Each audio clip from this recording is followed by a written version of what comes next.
कथाको प्रारम्भमा गरिने प्रार्थना कथा भन्ने र सुन्ने दुवैले चन्द्र नक्षत्र फूल लिएर हात जोड्नु र पण्डितले तलको स्तुति पढ्नु। यम ब्रह्मा वरुणेन्द्र रुद्र र मरुतस्तन्मन्ति दिव्यस्तवे वेदै साङ्गपद प्रमुख पनिषदेर गायन्ति यम सामगा ध्यानावस्थित तद्गतेन मनसा पश्यन्ति यम योगिनो यस्यन्तं न विदो सुरासुरगणा देवाय तस्मै नमः। श्रीमच्चन्दन चर्चितो जलवपु शुक्लम्बरा मल्लिका मालालङ्कृत कुण्डाला प्रविलसंमुक्ता बलि शोभिता सर्वज्ञानिधान पुस्तकधरा रुद्राक्षमालाकरा वाग्देवी वदनं भुजे वसतु मे त्रैलोक्य माता चिरं मुखं करोति वाचालं पुङ्गं लङ्घयते गिरिं यत्कृपातमहं वन्दे परमानन्दमाधवं। नमो भगवते तस्मै व्यासाय मिततेजसे यस्य प्रसादो दक्ष्यामि नारायणी कथानिमं। नारायणं नमस्कृत्य नरं चैव नरोत्तमं देवीं सरस्वतीं व्यासं ततो जयमुदीरयेत्। सबैले पुष्पाञ्जली पुस्तकमा चढाएपछि वक्ताले कथा भन्न थाल्नु, श्रोताले एकचित्त भएर कथा सुन्नु। अथ द्वितीय अध्याय दिक्पाल उपाख्यान।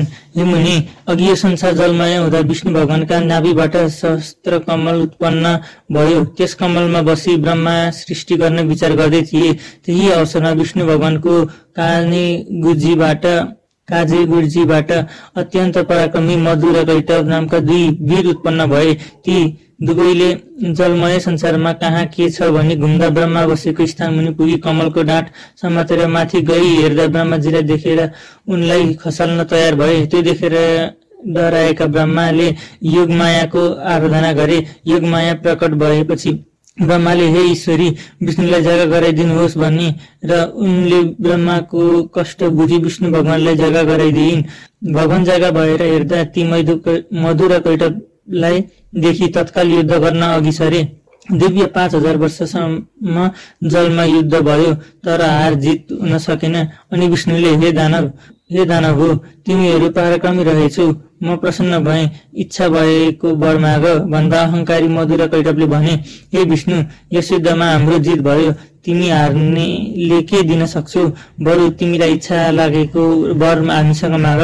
दैत्यहरूको त्यस्तो अभिमानपूर्ण कुरा सुनि विष्णुले भन्नुभयो, पहिले बाचा गर, अनि म वर माग्दछु।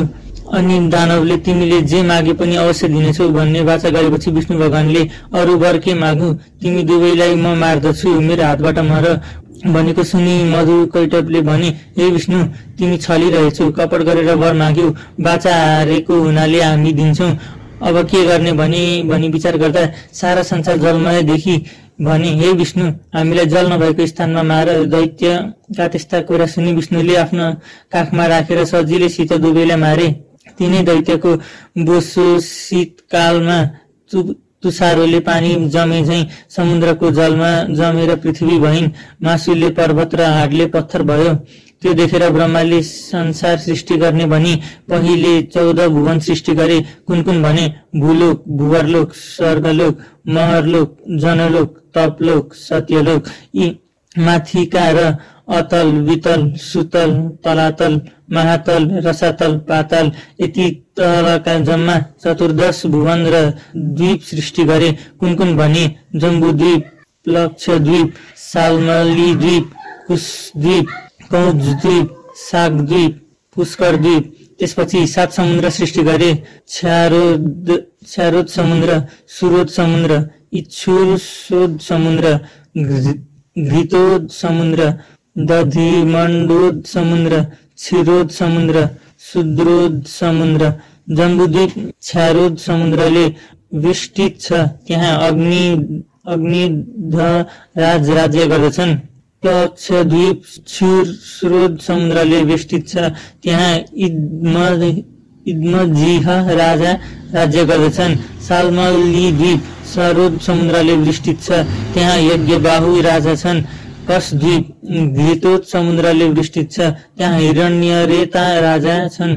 कौचद्वीप क्षीरोद समुद्रले बेरिएको छ, त्यहाँ धृतपृष्ठ राजा छन्।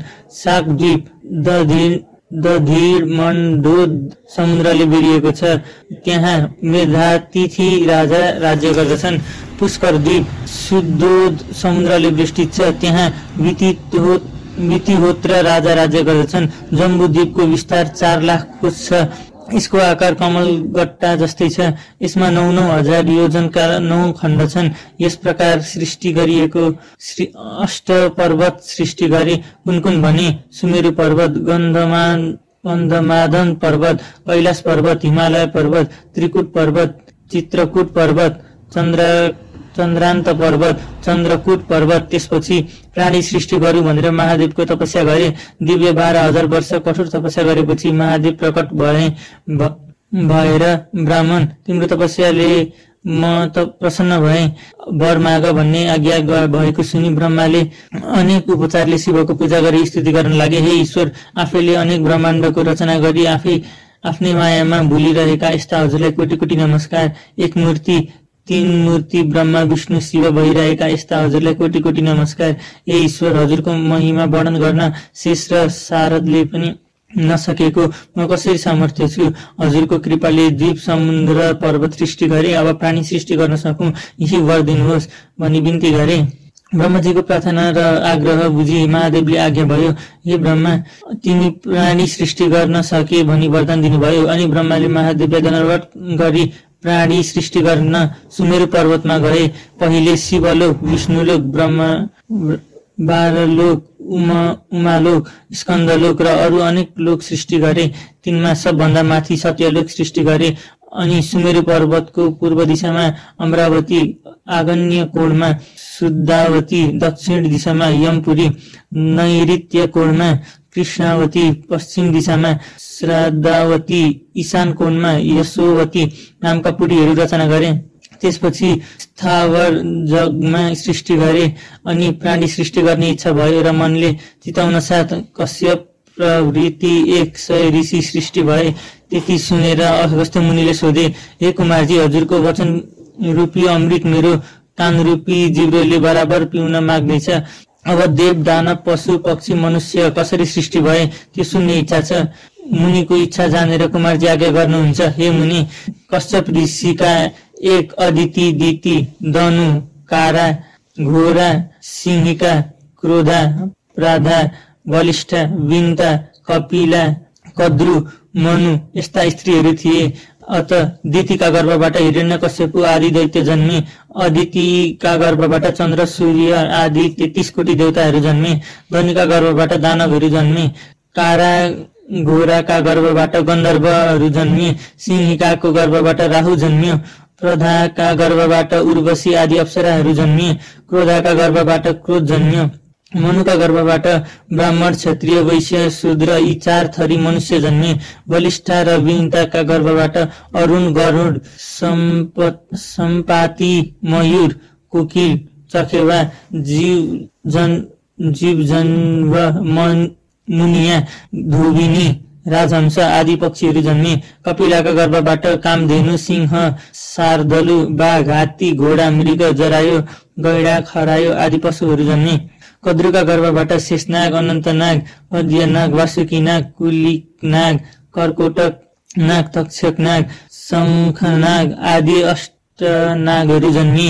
यसरी देवता, ऋषि, यक्ष, गन्धर्व, किन्नर, अप्सरा, नाग, मनुष्य, पशु पक्षीहरू सृष्टि भएको देखि ब्रह्माले तिनीहरूलाई खाने आहार, धान, जौ, तिल आदि अनेक तरका अन्न र फलफूल सृष्टि गरे। हे मुनि, मैले अत्यन्त संक्षेपमा भने, अरू पुराणहरूबाट बिस्तारै बुझ्नेछु। यो सृष्टिको कुरा सुन्याए, अब के सुन्ने इच्छा छ भन भन्दा अगस्त्य मुनि भन्दछन्, हे कुमार, कुन कुन भुवनमा कुन कुन देवताहरू छन् र दिक्पाल कसरी भए यो सुन्ने इच्छा छ। त्यति सुन्ने कुमारजी आज्ञा गर्नुहुन्छ। हे मुनि, कैलाश भुवनमा महादेव हुनुहुन्छ। वैकुण्ठ भुवनमा विष्णु भगवान छन्। सत्य भुवनमा ब्रह्मा छन्। उमा भुवनमा पार्वती छन्। स्कन्द भुवनमा म छु।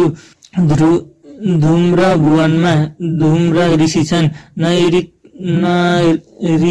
भुवनमा अन्य ऋषिहरू छन्। यति भुवनका कुरा कहे। अब दिक्पाल भएका कुरा भन्दछु। कश्यप ऋषिका छोरा इन्द्रले हिमालयमा गई धेरै कालसम्म कठोर तपस्या गरे। महादेवले प्रसन्न भए। हे इन्द्र, तिम्रो तपस्याले म प्रसन्न भए भनी वरदान दिई अमरावती अधिपति र पूर्व दिशाको दिक्पाल बनाई पठाए।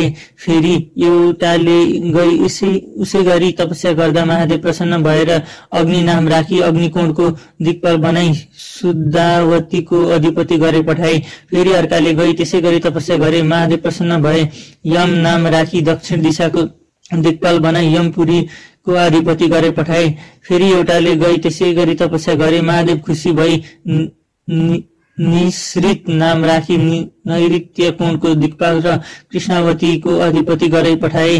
फेरि अर्काले गई त्यसै गरी तपस्या गरे, महादेव प्रसन्न भई वरुण नाम राखी पश्चिम दिशाको दिक्पाल र श्रद्धावतीको अधिपति गरे पठाए। फेरि 49 वायुले गई त्यसै गरी तपस्या गरे, महादेव प्रसन्न भई वरदान माग भन्दा ती वायुले हामी 49 जना एक हुन सकौं र हामीलाई कोही नदेखुन्, केवल शब्द मात्र सुनुन्, बलमा पनि कसैले जित्न नसकुन् भनी माग्दा महादेवले तथास्तु भनी वरदान दिएर वायु नाम राखी वायव्य कोणको अधिपति गराई पठाए। फेरि एउटाले गई त्यसै गरी तपस्या गरे, महादेव खुसी भएर कुबेर नाम राखी उत्तर दिशाको दिक्पाल र अलकापुरीको अधिपति गराई पठाए।